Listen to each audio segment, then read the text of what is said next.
So I don't see anybody else joining in at the moment. Well, they'll be around. Yeah.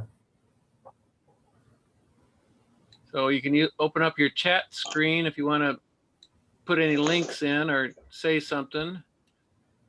Last night we had a Ventura. Jerry and I and Chuck did the Ventura charter school, and that worked out pretty well. Doing a Zoom. You were there physically? Say that again? You were there physically? No, virtually. Just okay. a Zoom meeting. Yeah. Just like this. Chuck and Javier, they set up their telescopes and they had cameras on. They could show a couple of objects that way. It was pretty crude though. Objects pretty ugly. So crummy that I haven't even bothered to try to set up.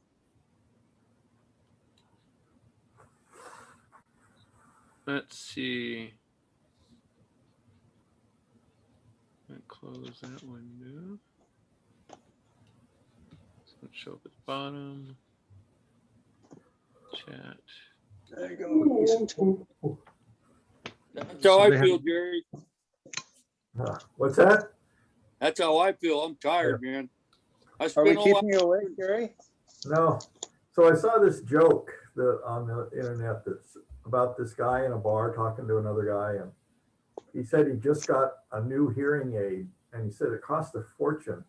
You know, he put down $8,000 to have it, and he finally, paid for it and got it. He says it's just wonderful. It makes all the difference in the world. And the other guy says, "What kind was it?" And he says, "Oh, about 830."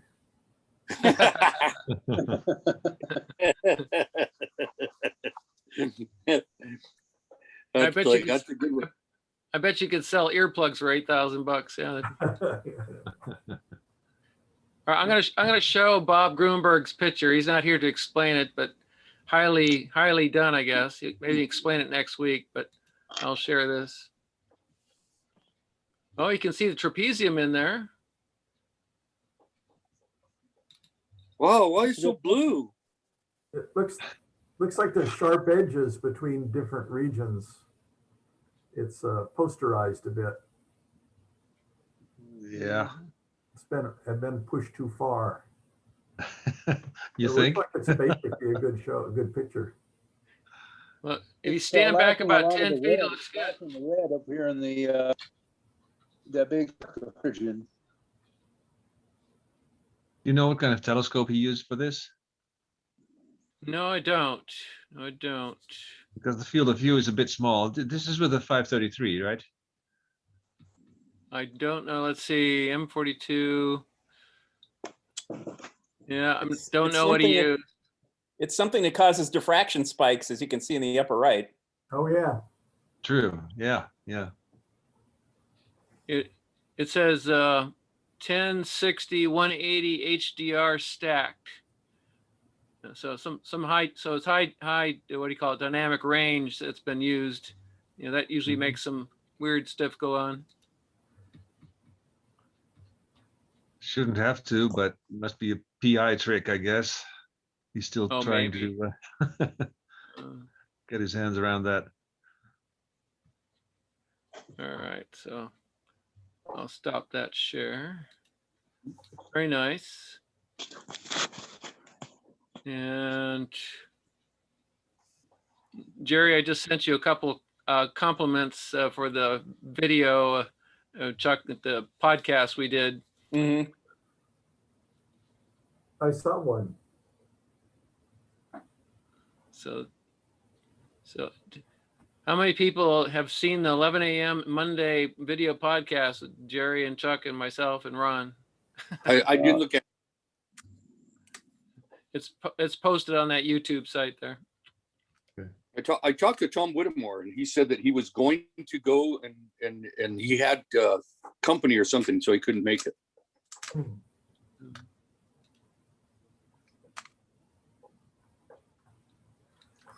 Has anybody heard from Martin? Yeah. Martin is last we heard is getting better. He's probably out and about by now. Janet also got it, and she was getting better. She actually sounded better than he did, which surprised me with all of her problems. Yeah. Oh. Are they home? They were, yes. Okay. They were quarantining at home. Oh, good. I sent you guys out that email today about the vaccines. I was Yeah. absolutely shocked that we got an email saying that they were available, and we did get an appointment for Thursday. And then later this afternoon, there were more available out at the in Goleta, the drive-through. There was a drive-through one. I don't know if you guys got you got to just sign up to. Yeah, that's where I got my shots, was at Goleta Valley Cottage Hospital. And they have the parking lot marked off into a big maze of things where you just slowly drive through and then you stop at each station. Yeah, That's where I got an appointment too for tomorrow. yeah. And Good. I think it's 12 lanes now. Yeah. Ooh. And Joe says it looks like the circus has come to town. Wow. Well, I've heard the one I got is out. We went and looked for the address, and it's actually across from Costco in that new shopping center. And it's an urgent care. It's a cottage urgent care in there. And Oh, yeah. I think you have to stand outside the door. They're taking one person every 15 minutes. Yeah. And you stand outside, and then you get let in. I was going to get back-to-back appointments with my wife and I, and the software was when you didn't sign up for this thing called My Chart, and you sign in as a guest, it was so slow that I ended up losing the appointment. So I ended up having to get another one for the afternoon. So we're gonna have to go back out twice. But heck, better than none at all. Yeah. And I did that cottage one, and I didn't have a My Chart or whatever it is, and it went for me. But that may be because it was right after the first email came saying they were available, because I happened to be online. Yeah, that's what happened to me. I was shocked. You know, I had just resigned myself. It was going to be July when I got my first shot, and then this thing came today, and Karen and I were just completely floored by that. Huh. And we also got calls from people, our relatives, her brother in Texas, and they want to come out in June to a giant family reunion in Big Bear, and then come by and see us. And Karen's like shook up. She's going, hey, I don't care if we got vaccine or not. I don't want them coming by too soon. You know, they're going to see something like 114 people and then come over. Yeah. Can you say super spreader? Exactly. I mean, that's just, so I just told her, look, you know, I said, can you hear Joe Doyle's voice? Just listen in your mind. You can hear Joe Doyle's voice say, you know, I thought about it, and my feeling is no. And that's exactly what Joe would do. So, you know, we're going to cancel on that one. Oh, look, that's kind of nice, Tom. That's from Bruce Murdoch. Yes. I brought up my picture of M42. Bruce, why is the green oxygen? Do what? Is the green oxygen in there? Well, what's showing green there is actually where a lot of the dust clouds are. Huh. I mean, normally oxygen would flow green. Bruce, yeah, the red would be. Bruce, is this the one that you did with Bob Richard or not? No, I did this by myself. Oh. This is a collage of 50 pictures in 4 different exposures. Yeah, that's No, nice. that's Bruce's. Yeah, that's not the one we did together. I should get that one up just for comparisons. Okay, how do I get back to people? Oh, here we go. Yeah, Well, that just stop shows me share. the participants.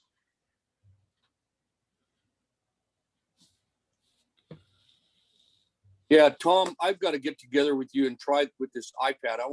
I have a thing on my screen saying share content, but I went to it when we were not in a meeting, and it was a little bit odd. The instructions were weird. It's not like go to find a topic and then share it. It wasn't like that. I'll have to try that on my iPad. I haven't tried Zoom on the iPad. Yeah, because if I went to share content, I bet I'd get lost and get all screwed up. So but I will sometime, because soon I'm going to have maybe have some readings on this mirror. I spent all afternoon on that damn tester, and boy, frustrating. So I kind of got okay, Tom's going to take my mirror and try and take some measurements with his tester.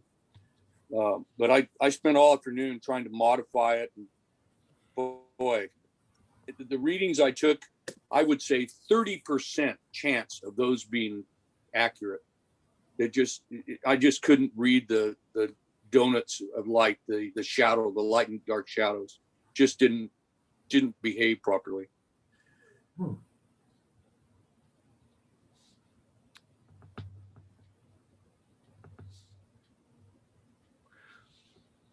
So what else is on the agenda?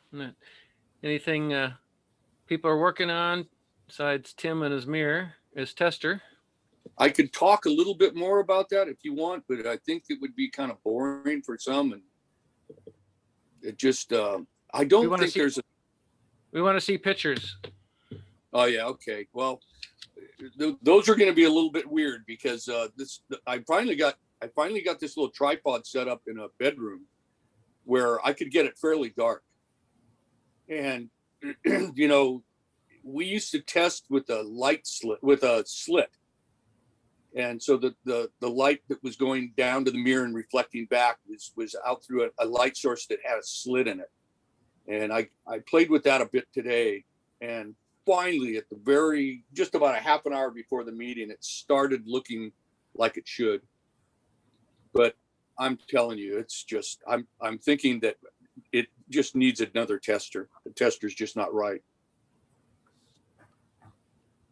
So I'll probably send it off to Tom Whittemore, see if we can get some readings on it.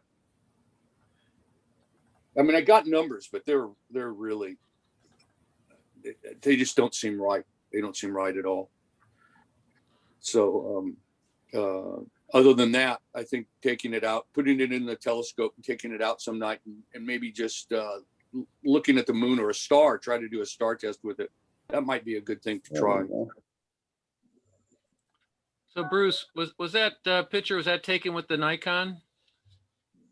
It's taken from my D5200 on my C8. Actually, I think it was taken on my 127 millimeter. The biomask favors green heavily, so that might be what happened there. The who mask? The little biomask that gives you the color onto the sensor. You know, there's a mask with the little red, green, and blue, but it's biased toward green. Oh yeah, right. Well, it looks normal on my screen, and it looked normal here on my tablet when I brought it up. I didn't have a whole lot of green. Is your 127, is that the Mac? Yeah, Back to right, it's in my stuff.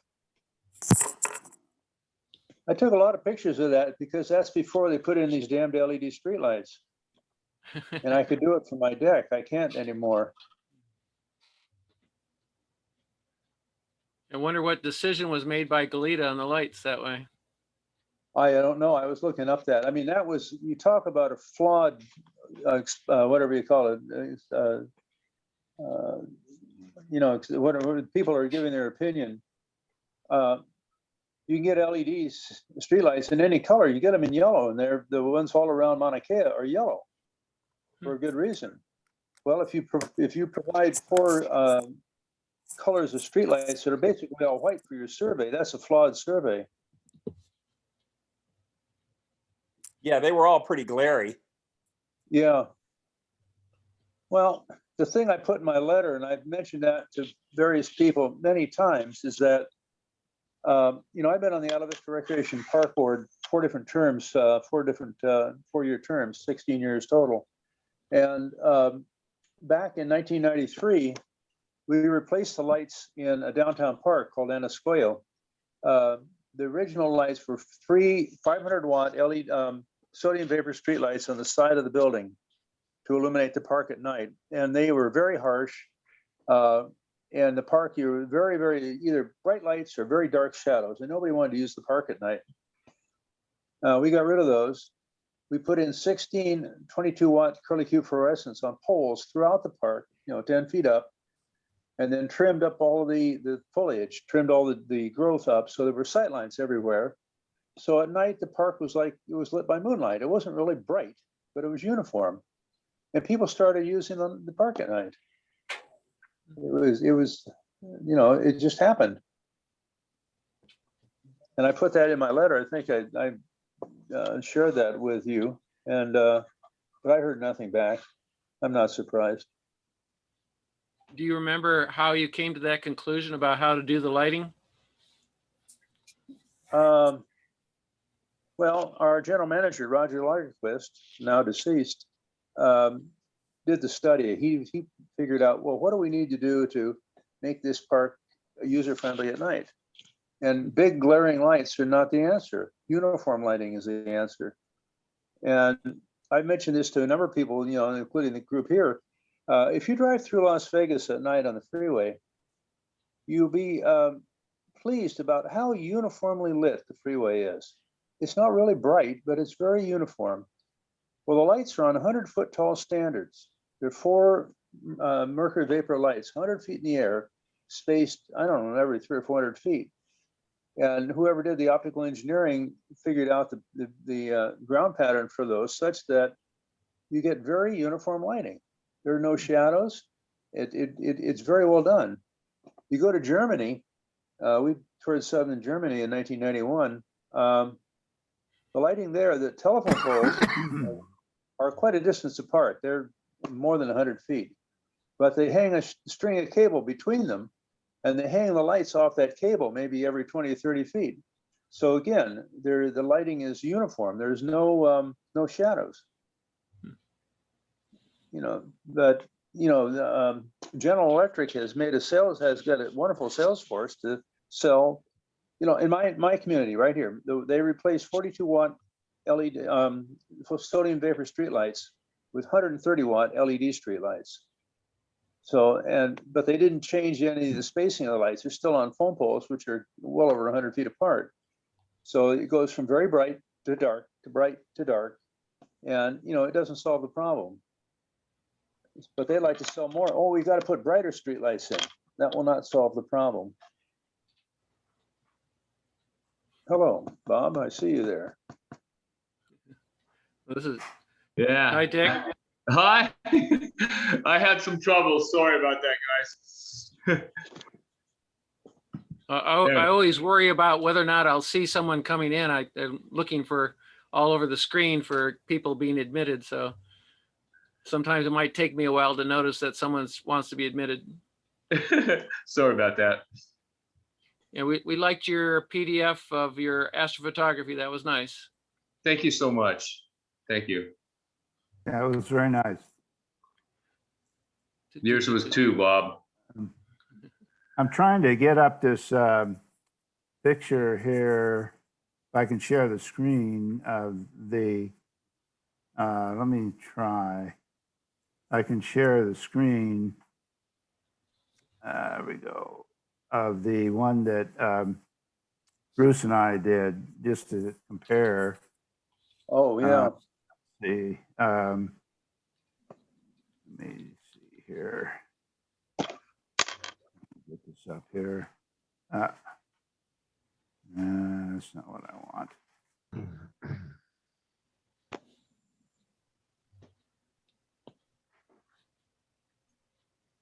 Oh, you went away. What happened? Go ahead. When I'm ready, I'll just set it up. Yeah. I don't want to stop all the conversation here.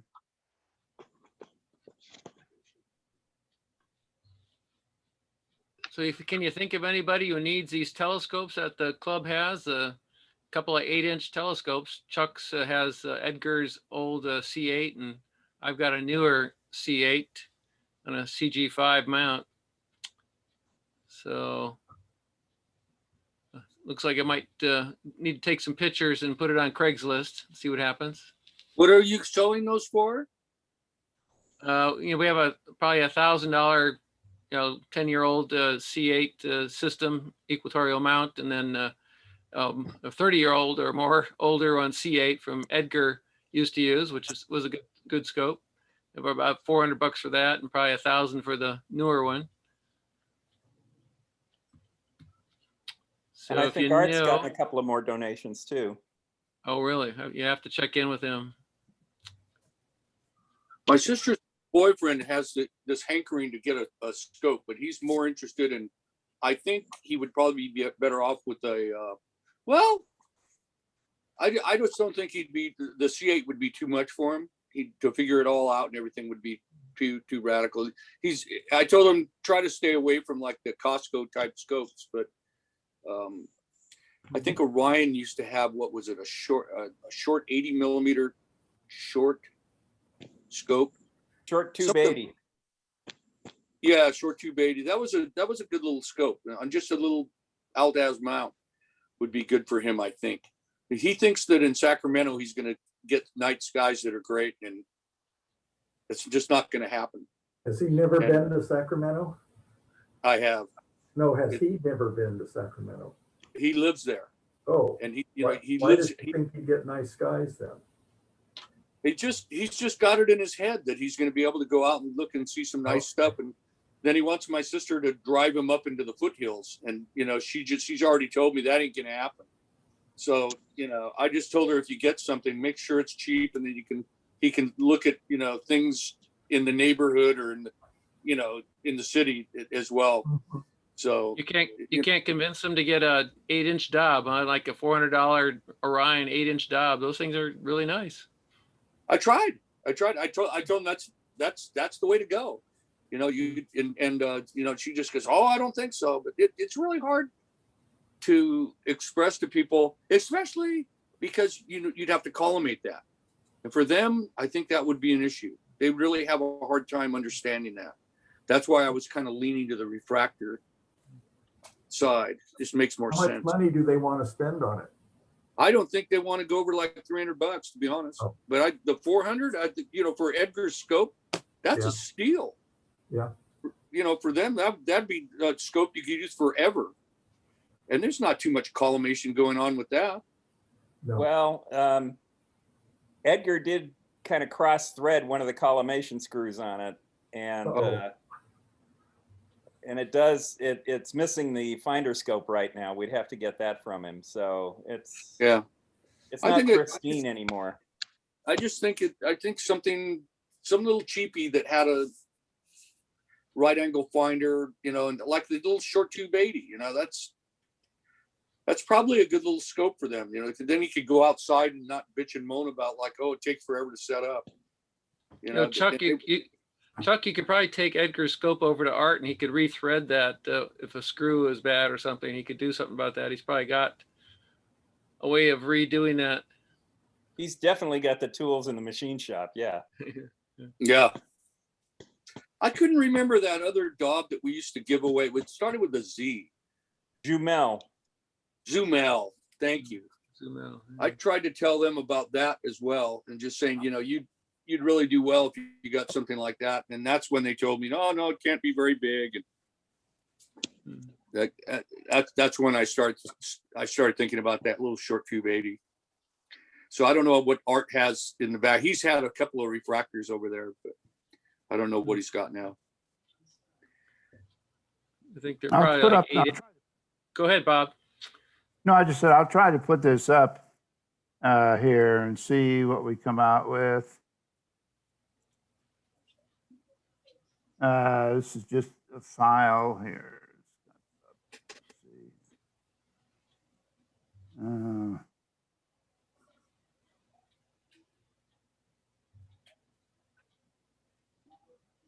There we go.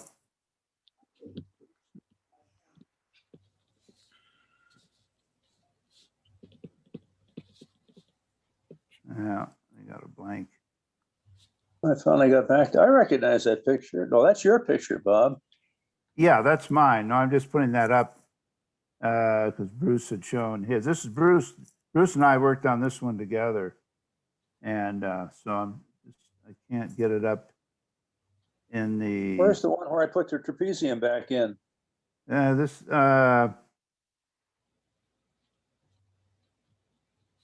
this is the one here.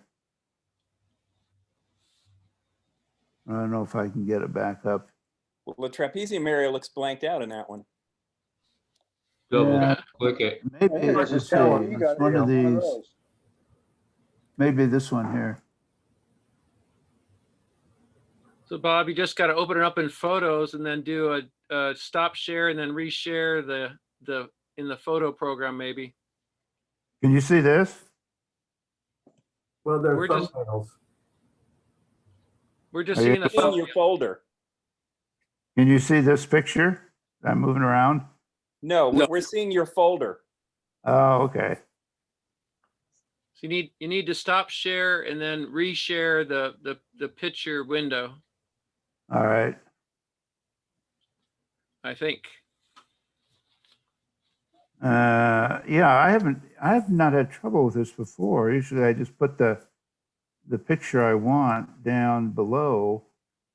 Okay, let's try this. There you go. Yeah. That works. Yeah. Got it now? Cool. Uh-huh. All right. Okay.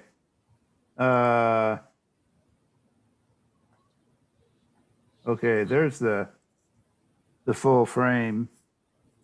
Uh-huh. Yeah, Pretty. Bruce worked with me in getting the trapezium back in. So you can just see it right here. And we layered it. There it is. Hmm. Yeah. we Oh, layered it. yeah. And so this was taken with a this is the Canon T2i with the at f2 on the C11 with the Oh, CGE configuration. Yeah.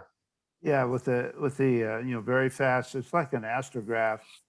You know, I Mhm. love that you could look. I mean, look how sharp the image is from edge to edge. Mm-hmm. It's just amazing. It's the lens on there. You hung that on the off of the front, and then the camera on the lens. So I've thought about those are it's a very expensive lens, and I can put it on my current C11 Edge. But there's so much light here, I don't know if it would just wash out because it's so fast. You can easily just wash everything out. So don't know if I haven't been wanting to lay out the money to get that if it doesn't work well. But it just you get amazing photos with it. But this was taken from Santa Barbara. Just taken from my backyard. Now, Santa Barbara. this picture was not taken with something that has a spider in the tube, right? Right. But then why is the star got cross diffraction? Okay, that's the diffraction rings from the camera. The camera sits here. You have the corrector plate, okay, Mhm. and you take out the secondary mirror, and then you put in Oh, okay. the lens. I can't remember. Is that called the Hyperstar? Yes, right. Sorry, thanks. And It's a Hyperstar lens, and it screws right in. Yeah, I understand. Secondary mirror is, and then the camera goes on the end of the Hyperstar lens, and then so you can see what you're taking. You take, you know, it feeds down to your computer, and so you have a lot of control over what's going on in your imaging. So the diffraction is caused by the camera and the wires coming down from the camera down to my computer. So that's what creates that. But it just the F2 configuration, some of the best deep sky photos I've ever gotten have been with that F2, and it's like having an astrograph.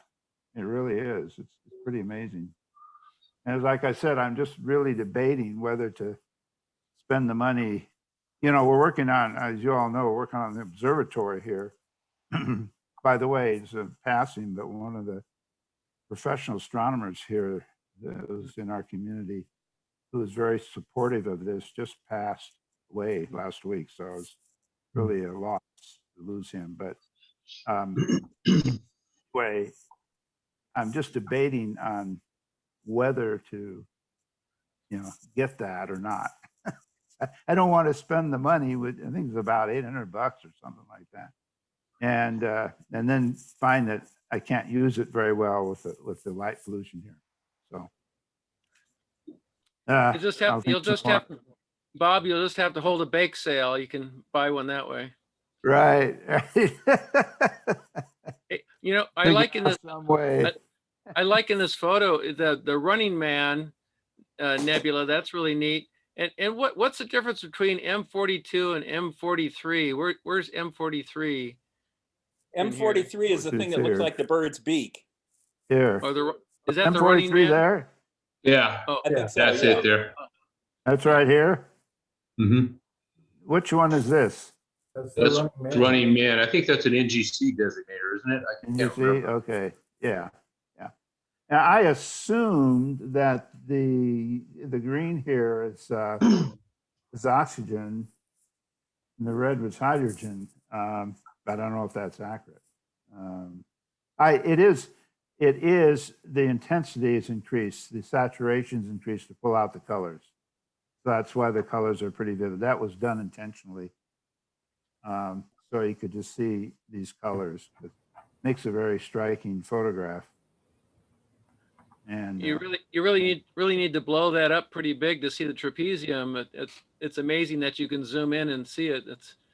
Yeah, it's there. You could probably print that on what, a 2 foot by 2 foot square piece of paper. Oh yeah, it has pretty good resolution.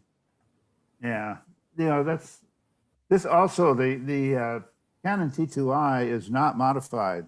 It's just strict commercial camera out of the box. That's the way I like it. Like your human eye. It looks like some of the stars are elongated, though. I don't quite get that why. Some stars look perfect, and some stars down right in that picture there, down low. There's like it's almost look like it's near the trapezium. Okay, stay right. Oh, bring it down again. No, bring it down. Bring it. Yeah, there you go. Okay, right there. Yeah. The one to the star on the left side, and in the center, lower center, they look like they're doubled up or something. A couple of the bigger stars. Well, this is a collaborative picture between Bob and myself, Bruce, and I put the middle of my picture into his because the middle was blown out. And I did it with a fuzzy edge in the pasting tool because I didn't want it to show, that there was a joint. So I thought I went through and was careful to cut around all the stars so it was one image, but evidently I missed one or two. Maybe that's it, but they're not too close to the trapezium. They're just off a bit. Yeah. There's a little bit off. We'll go back and look at Bob's original picture where the middle of this is nothing but a big white blob. Well, that's where I pasted the middle of my picture in. I rotated and scaled it to fit. Yeah. All right. Yeah, that's the problem with this object is that you'll burn it in. If you're trying to get the fainter parts, you'll burn the trapezium in. Well, the picture that I took was 4 different exposures. The short one for the middle was 4 seconds at ISO 3200. Oh boy. And getting the hydrogen on the way on the outside there was a 30-second exposure at ISO 25600. It was a very wide range exposure. There you go. Yeah. And there were 2 in between. I forgot what they were at the moment. Now this, and then I layered them in Photoshop and started to erase the overexposed layers out. How do you decide what ISO to use? What, for the outside? For any image, right? How do you decide what ISO is going to be right for your image? Is it just trial and error? Well, you learn it from experience. You learn ISOs are not precise. I mean, you learn from experience in terms of the magnitude of the object you're trying to photograph. If it's going to do better, say, with 3200 or 800 or whatever, you just learn what works better over time. And unfortunately, I don't have data on this. This is 10 1-minute exposures. My original pictures, 10 1-minute exposures, aligned and stacked. But I don't have information on what the ISO is here. And I Tim, said, if you go to the higher ISO, you get more noise. So you got to kind of balance off Right. seeing more, but having it be noisier. that's right. When you say noise, that means that is it going to be grainier looking or just Yes, more? it's gonna be grainier. Yeah, colored Yeah. confetti. Also, Yeah. the longer the exposure, the less noise. Yeah, it's not always true. It depends on the camera a little bit. So I always take my images at 6400 ISO, and I take short exposures. And if you take short exposures, you know, the stacker itself can smooth things out. It actually adds to the dynamic range. And for my camera, that's what works best. Oh, thank Yeah, you. and these are all, these are all things, I emphasize in my talk, like just hands-on, go out and experiment and see what works. Mhm. Because the cameras are different, atmospheric conditions are different, objects. So just go out and start shooting pictures and Let's see. try a lot of different, try a lot of different possibilities. How about if we're going to be taking something down low in the southern sky, the Inkspot down in near Sagittarius? What would you have to do for something like that? Because the Inkspot's it's one of the blackest blacks I've ever seen. But you need to get the surrounding stars of Sagittarius and even the Lagoon or Trifid, all in that area. And then the Inkspot to bring that in and really get that blackness. I don't know how you go about getting that.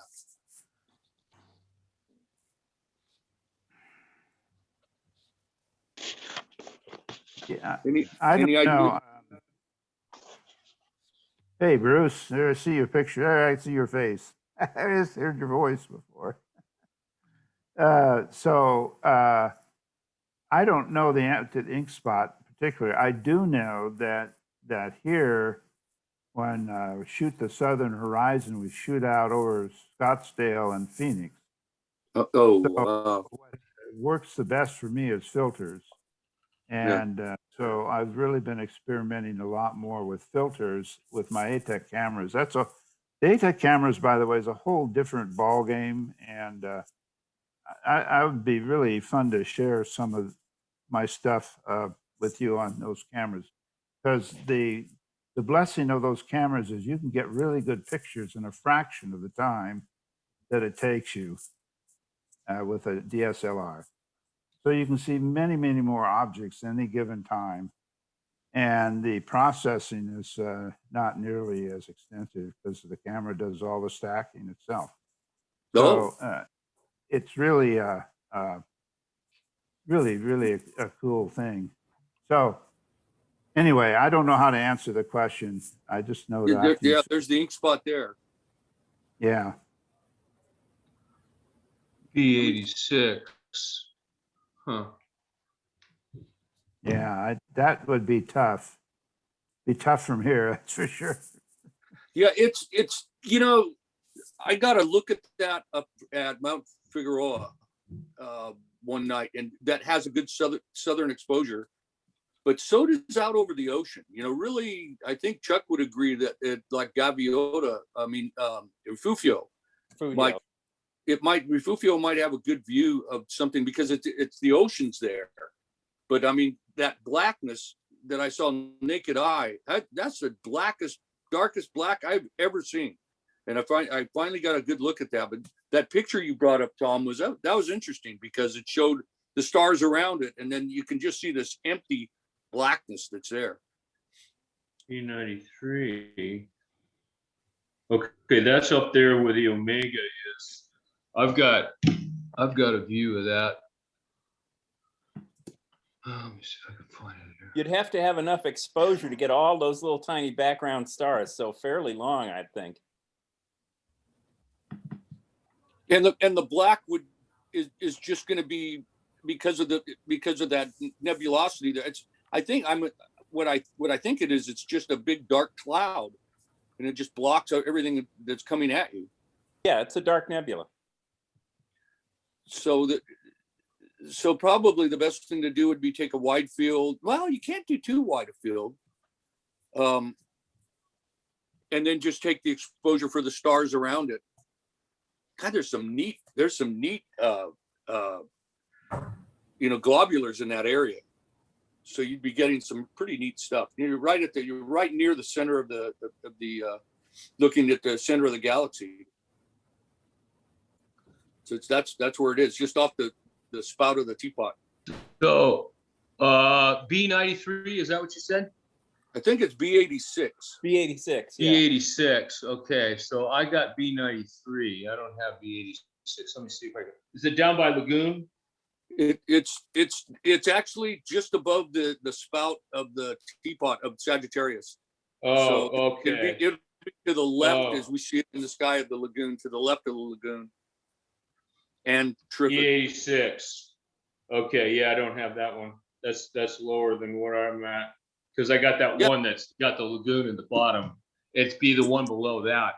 I've got the eagle and the swan above it, but that's about it. Oh, that's neat stuff. Yeah.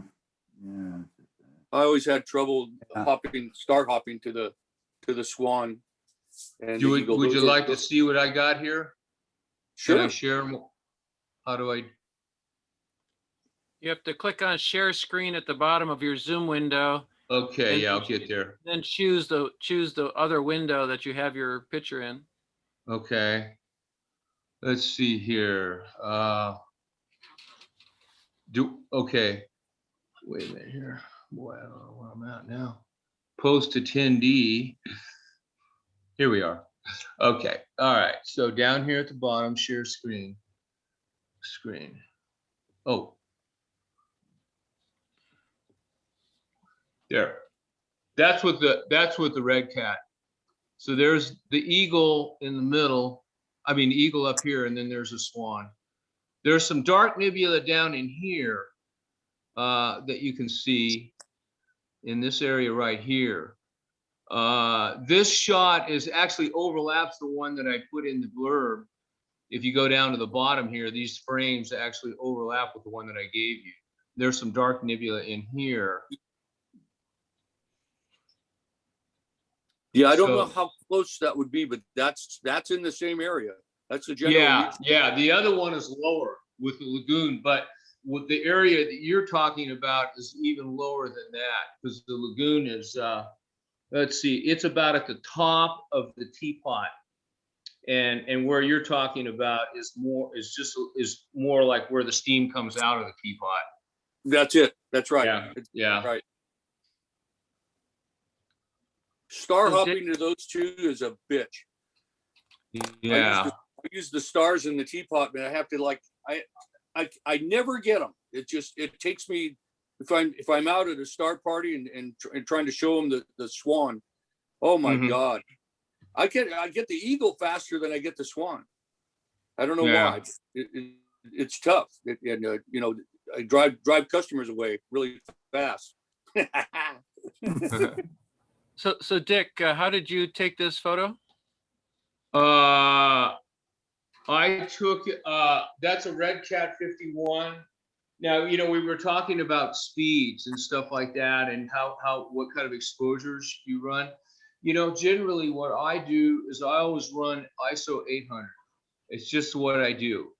And then I just base the exposure basically on the focal ratio, of what I got. So if I'm shooting with the Astrograph, which is 10-inch, that's an f3.9 focal ratio on that guy right there. I'm using 6-minute exposures as a maximum. So if I'm using the Red Cat 51, it's probably more like 7 minutes, because that's about f5.9 for the focal ratio. So it's pretty much, it makes it simple for me. I just try to keep it a constant speed and then go from there with exposure. So Dick, what camera? What is the Red Cat 51? What is that? And Red what Cat camera are you 51, talking about? Yeah, Red Cat 51 is a 250 millimeter focal length instrument. It's about, the focal ratio on it is about f5.9. it's 8 pixels, similar to the MP127 in that it has regular 3 elements in the front end, and then it has a rear field flattener. The beauty of these instruments is that you have married optics. You know, it's like the HD series of Celestron scopes where you have a field flattener that's married to the optics. So the beauty of the instrument is that you get a flat field all the way across it. Pitchholes are the only ones that I know of where you can do this, where you can go flat field. But that also is another problem in that the scope that I bought, the NP127, I can't use it. The reason why is yeah, there you go. That's it right there. Oh, it's actually f4.9. So it's a beautiful instrument. Now, let me tell you about this instrument, why it's so cool. One thing that I really like about it is the back end. It's like a regular telephoto in that it's front focusing. The focusing on it is fairly tricky, but it does a super good job. What I like about front focusing is when you put the camera on the back end of this thing, you don't have to worry about tube sag on the foot like you do on some of these other focusers. It's all in there. You can also put the filter, if you're using a moon and sky glow filter, you can put an integral into the scope itself. And that's what I've got. I got it basically inside that guy right there. So the camera on the back end is really fixed and you're just front focusing like a regular telephoto lens. But oh boy, what a telephoto. It's a beautiful instrument. Dick, in the March issue of Sky and Telescope, there's a review of this. So if you guys want to look into it further, there's a great review of it. It gets very high marks. Oh, the scope, yeah. Yeah, it's in Sky and Telescope, the March issue. It's out now. You know, if I had to start all over again at this hobby and I were to try to recommend a scope for somebody to start with, this would be my ticket right here. I mean, it's such a beautifully fine instrument. I think you can get cheaper deals on them too than what you're seeing there. I've seen them. I think I paid around $700 for mine, $690. But the problem here, you see, guys, is the NP127. The old NP127 was introduced in the early 2000s. The first full frame sensor wasn't until 2011 when Sony introduced their chip. So when they did that, you have a problem with 35 millimeters. If you start to look at the geometry, here's the problem. You've got a 5-inch objective going into a 2-inch field flattener. Okay. What's going to happen when you go to 35 millimeters? The scope was designed for the human eye. It was designed as a visual instrument. Now cameras are mimicking the eye. So the first sensors, the AP type sensors, are in the low 20 millimeters in terms of size.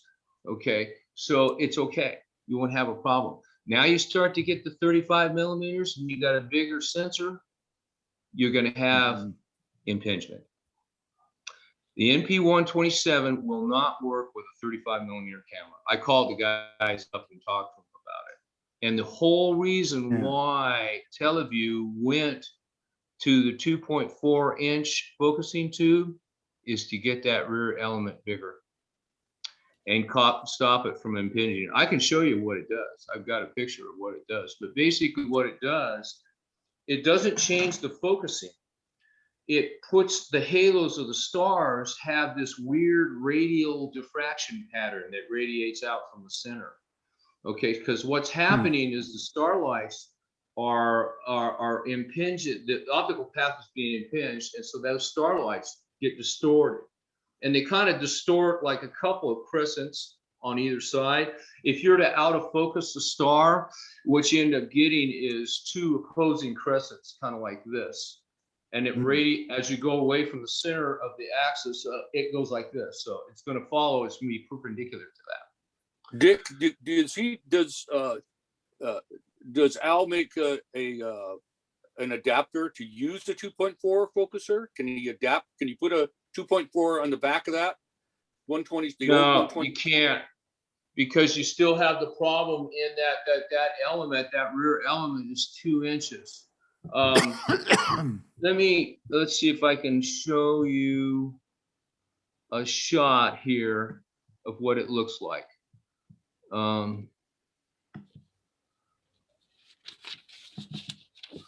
Okay, let me see here. I gotta go over here to the file server. Here, Astro Images. And let's see here.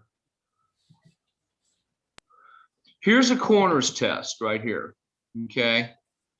So this is north corner, that's west corner, this is south corner. Are you showing a picture? Sorry? Are you showing a picture? I don't see a Yes, picture. I am. And you, oh, wait a minute. You have to stop share. I know, I got And something. then reshare your other window.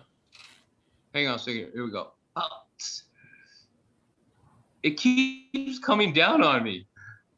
Okay, sharing it now? No. Oh, there you go.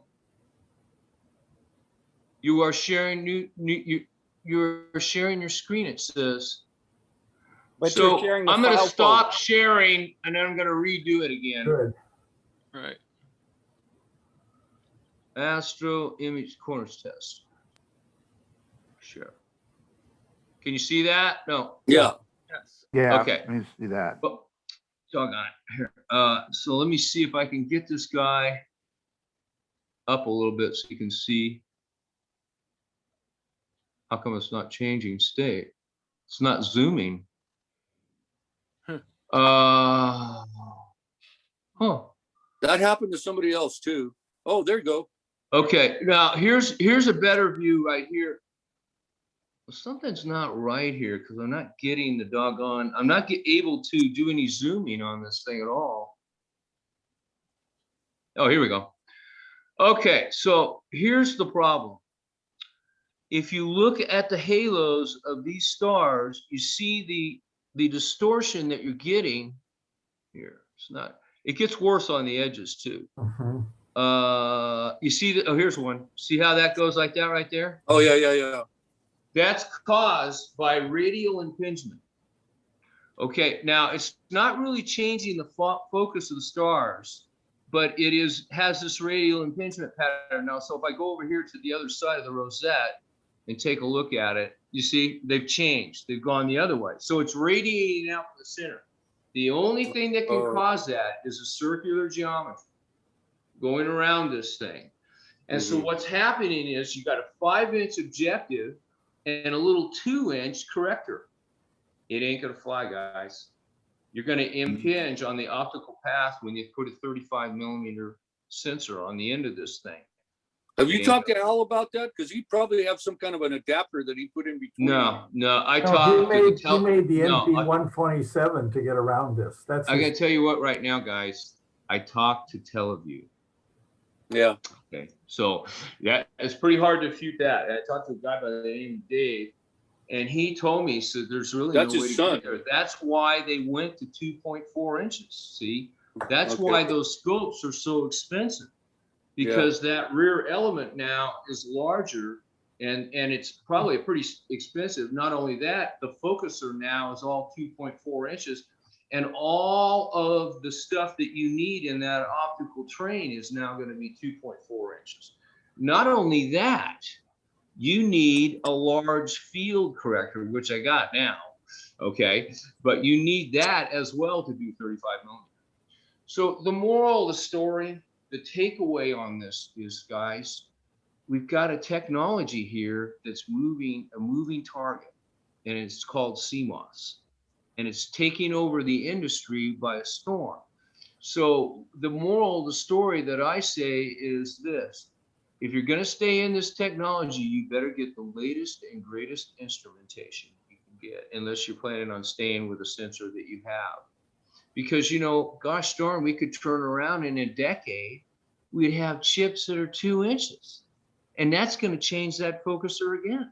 That thing is going to have to be huge. It's going to have to be as big as the objective at some point if your sensor is large enough.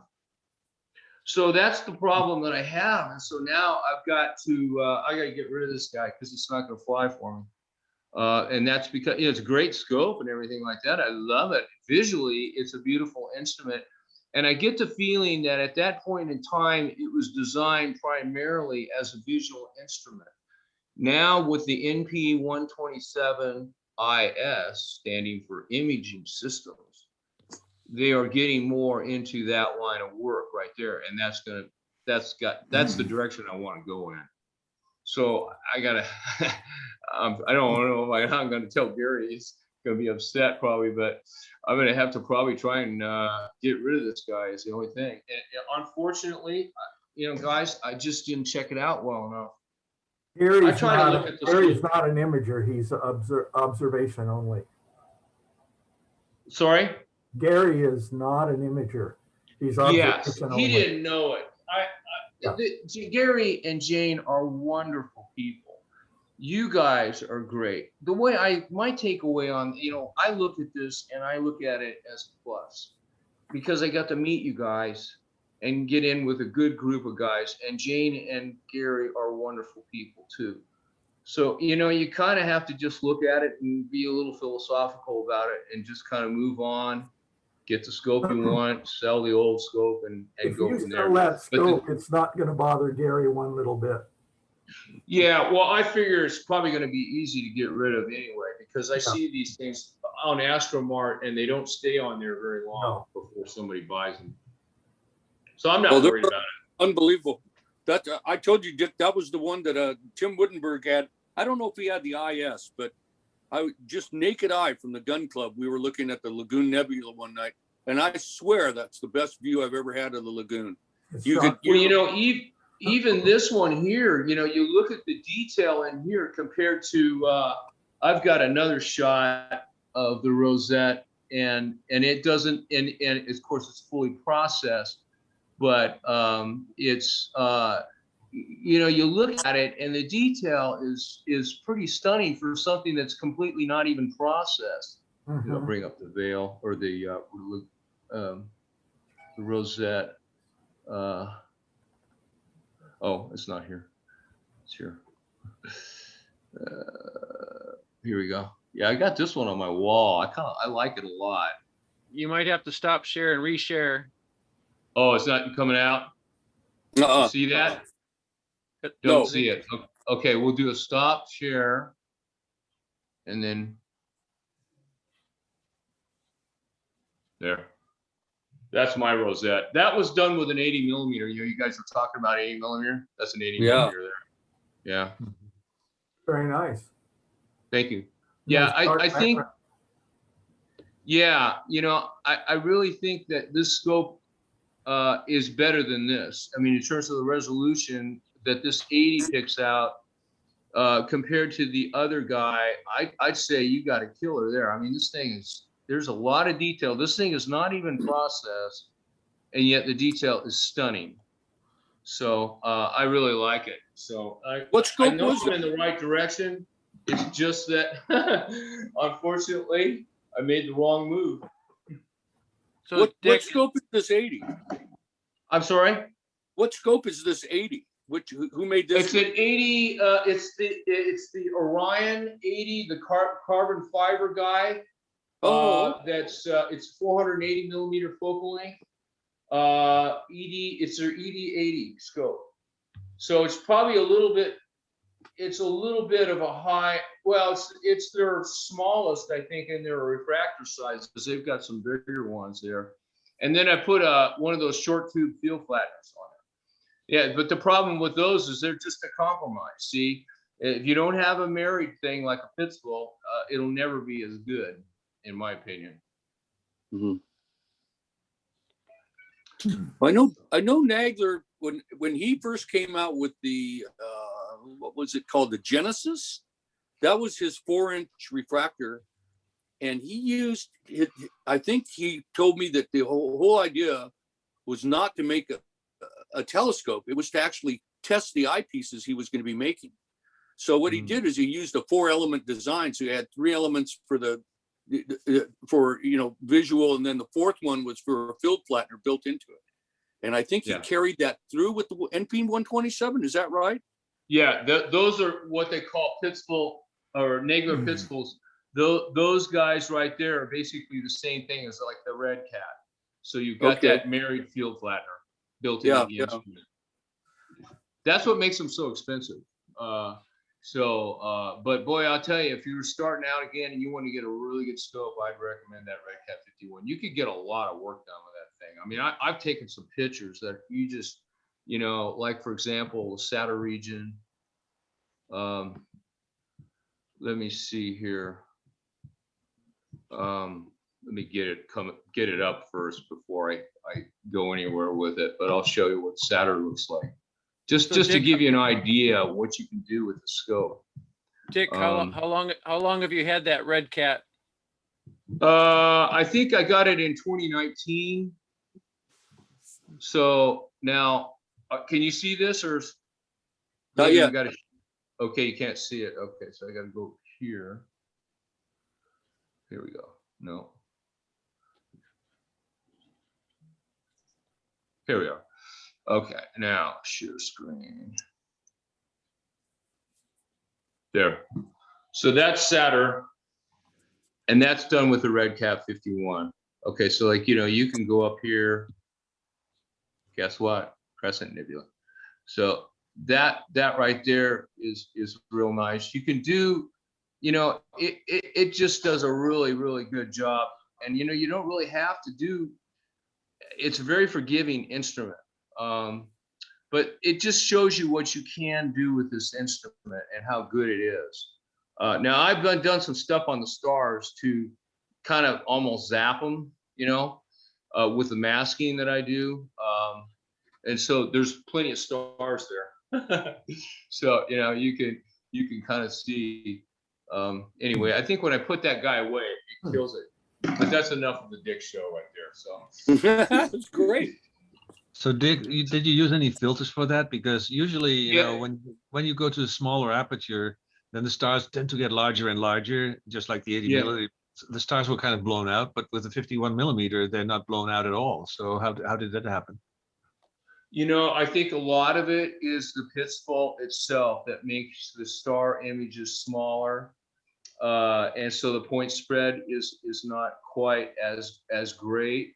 And so that's, you know, I know what you're talking about with filters. The only filter that I'm using is a moon and sky glow, just for the, you know, the light pollution. And other than that, I'm not doing any narrow band images. Okay. My style is such that I like what the human eye sees. I try to make it to a certain point. I mean, you can kind of go extreme with it and, you know, deprecate the image to the point where it may not even look like anything you could see.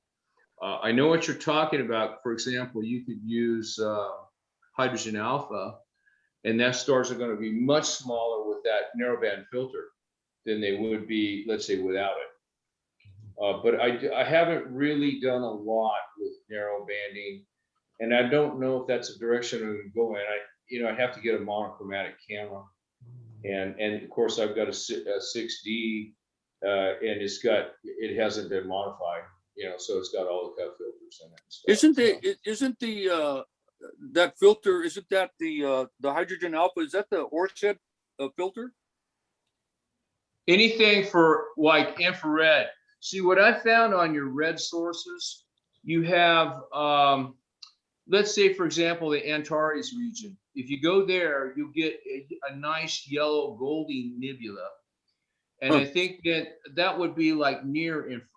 And then if you got like a regular red, like at the Saturn region that I showed you, that would probably be your medium band.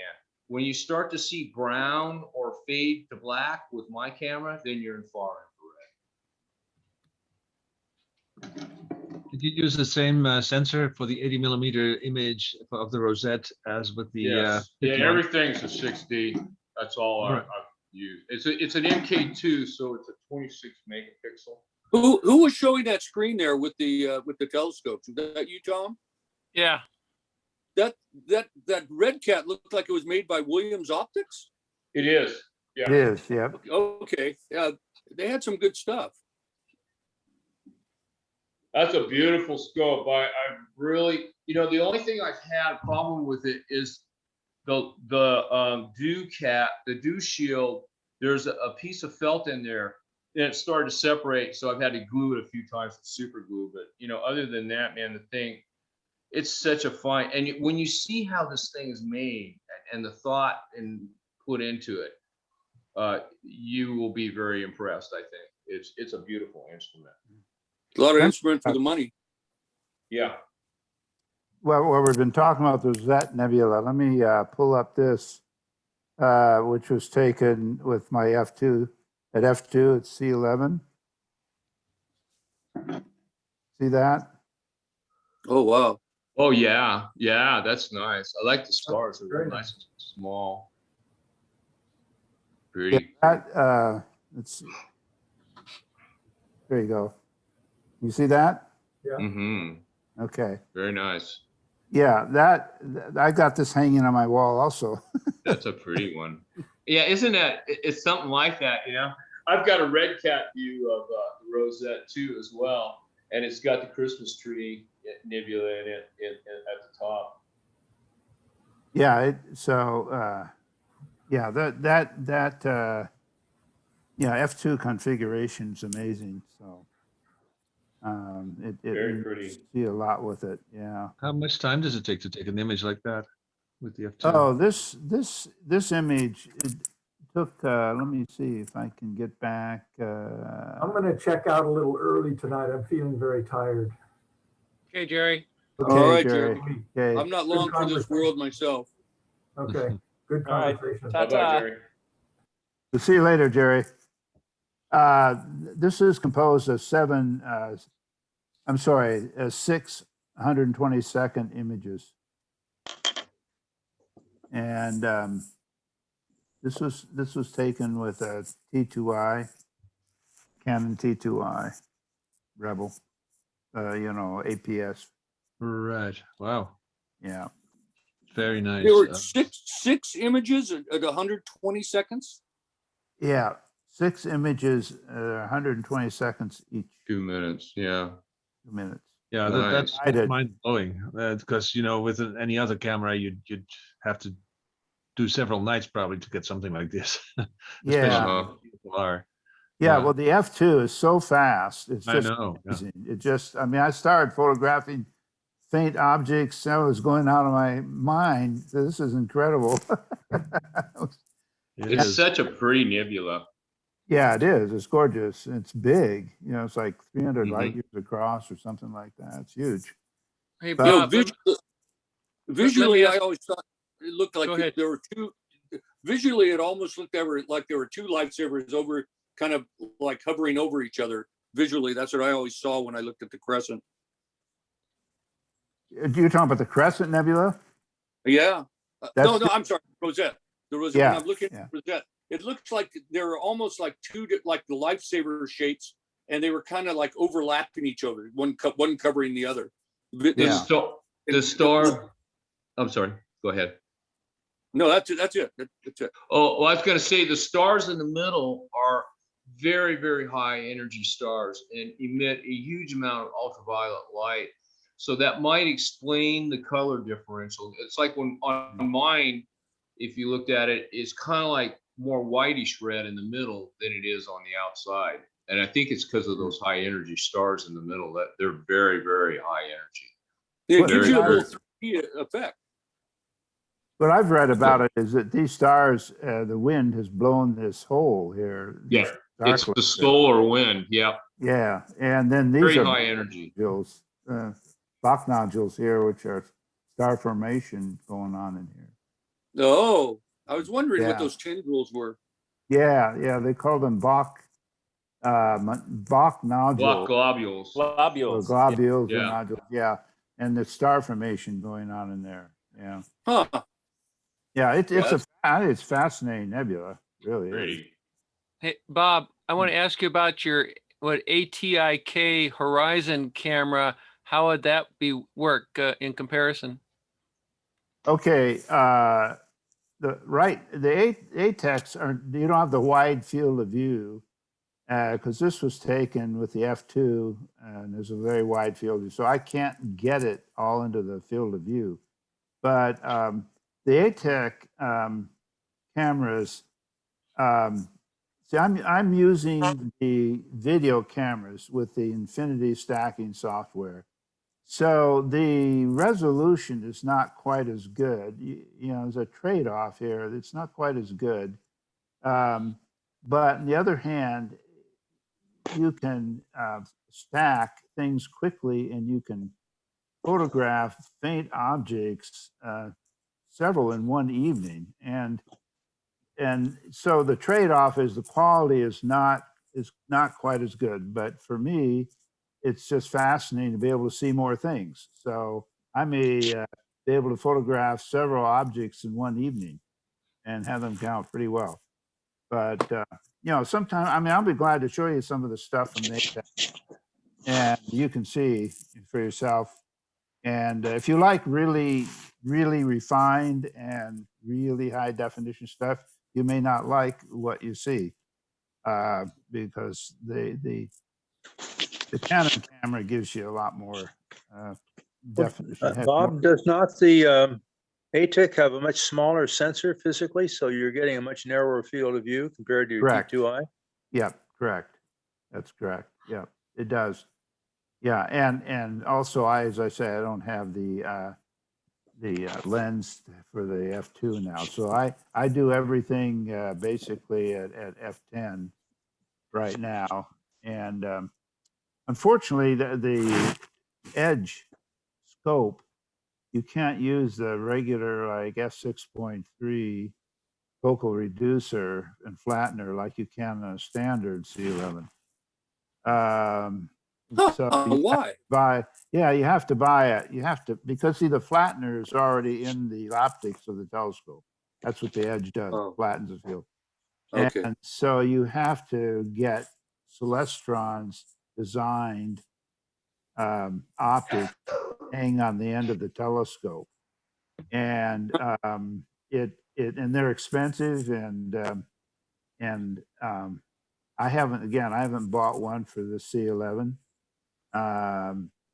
Anyway, I won't get into all the discussion of the stuff around that, but that's why I'm shooting at f10, and so I can still get some, particularly galaxies and other things that aren't requiring a wide field of view.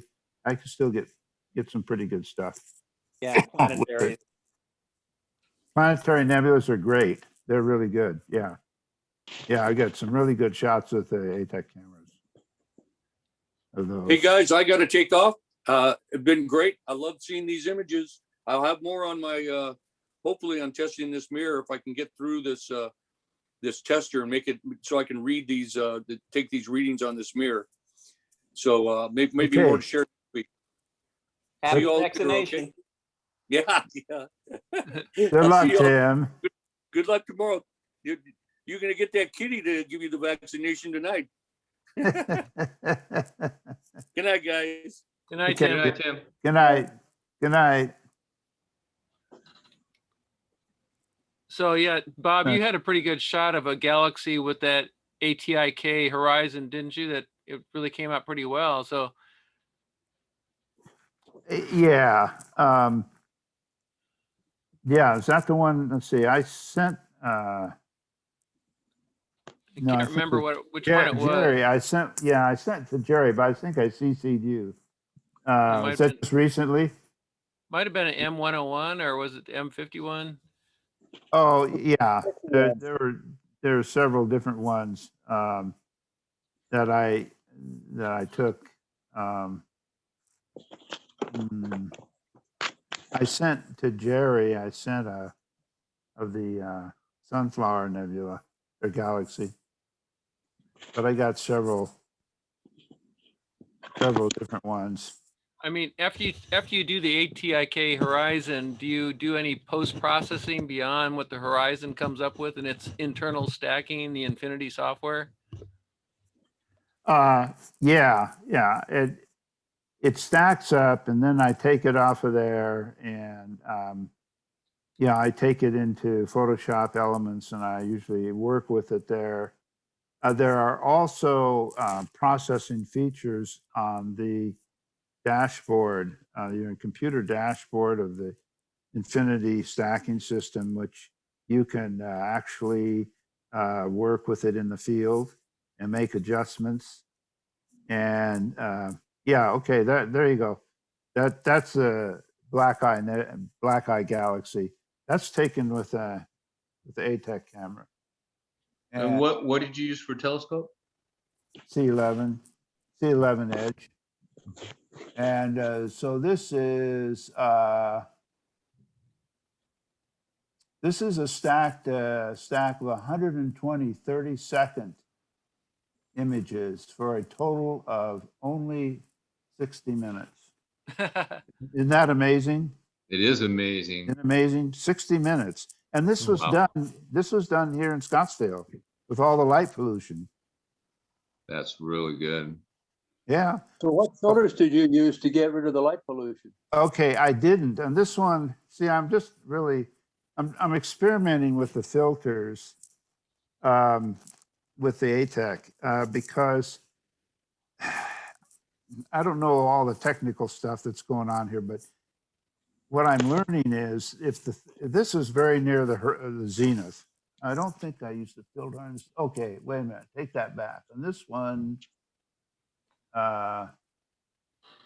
It says an L2 filter. yeah, okay, yeah. The L2 filter, it does suppress city lights. So I did use an L2 filter on this one, and it was up toward the zenith. The thing is, you can try a filter and see how it looks, and if it doesn't look good, just take the filter off and start up again, because it doesn't take you very long to get this image. And so you just start stacking. So I've learned that other filters work different and better on other objects, and also in relationship to the horizon in terms of the amount or color of light that's, so it seems to be pretty variable to me. And Bob, yeah. Bob, if you just took one 30-second shot with the horizon, would it come out looking pretty good? I mean, do you really need to stack 120 of these images to get it good enough? Okay, yeah, that's a good question.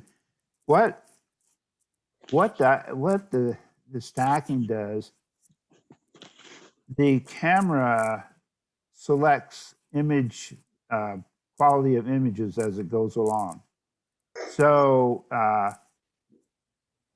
whatever the scene conditions are, there's a selection process.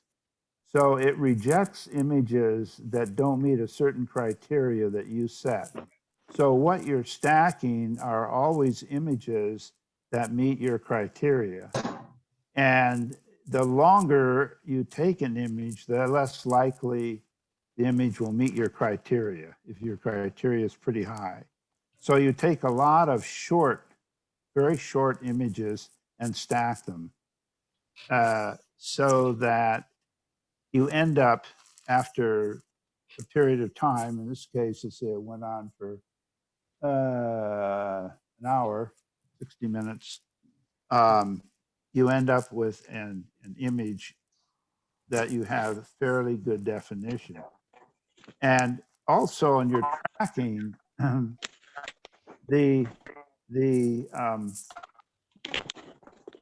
it's important that your mount is pretty good, but it's not as critical, because the image stacking will make up for any variations in the, if there's some shift, it can compensate. Hey, Bruce, can you mute your, Bruce, can you mute your microphone? Can you mute your microphone, Bruce?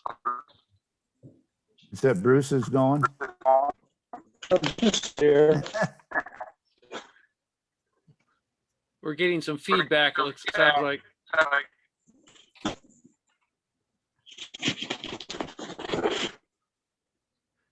So Bob, thank you. That kind of makes me understand a little bit better. Horizon. Bruce, can you mute your microphone? Hey, Bruce, Yeah. we're getting some static and noise from you. Oh, it's different. I don't know. I don't know what to do out there. I'm running my tablet here. I don't know what's going on. Anyway, Tom, Yes, you can hear me? yes. What I should do is just take a session someplace down the line here and just go into these cameras with you and show you what I've gotten. Because if you're interested in really imaging a lot of different things and getting pretty good results, this is the way to go. To me, it's so much faster. It's incredibly fast, and you end up with pretty good. Not as good as you could get. I don't pretend to compare it to, say, a full frame DSLR or a high-end astronomical camera. You know, it can't match that, and you shouldn't look for that. But it does a pretty good job, as you can see. Yeah, I'm just wondering if you're on our outreach and you wanted to show people a galaxy, how well would it work within 5 minutes to bring out a galaxy, perhaps? On some of the brighter ones, it works great. We're going to use that in our observatory here for the residents. We're going to project these onto a screen, and so residents can see it. So that's what we're going to do. You could take something like M31. That's about magnitude 4, the nucleus. That's pretty bright. So that's one you could maybe, if you wanted to take some pictures, you could take pictures of the nucleus if you had enough magnification, and they could be short exposures to pull out the detail there. I think you could probably get away with some pretty short, probably even 1 minute, let's say ISO 800. Oh yeah, yeah. You can definitely do it. Yeah, yeah. It's so big. And trouble with Andromeda covers so much space. What works really well with is like M51. It's great. Just in a matter of minutes, you can see the arms and everything. Yeah, so it works really good. And for a lot of other galaxies, it works really well. In a matter of 10, 15, 30 minutes. Yeah. Yep. So. Okay, maybe this is a good time to break for this meeting for tonight. Anything else anybody wants to mention? Think we're good. Okay, guys. Well, See you it's next great to week. see everybody. Bye-bye. Take care. All right. Stay safe. We'll see you later. Yep. Okay. Check Bye-bye. out the YouTube channel. Great. Bye-bye.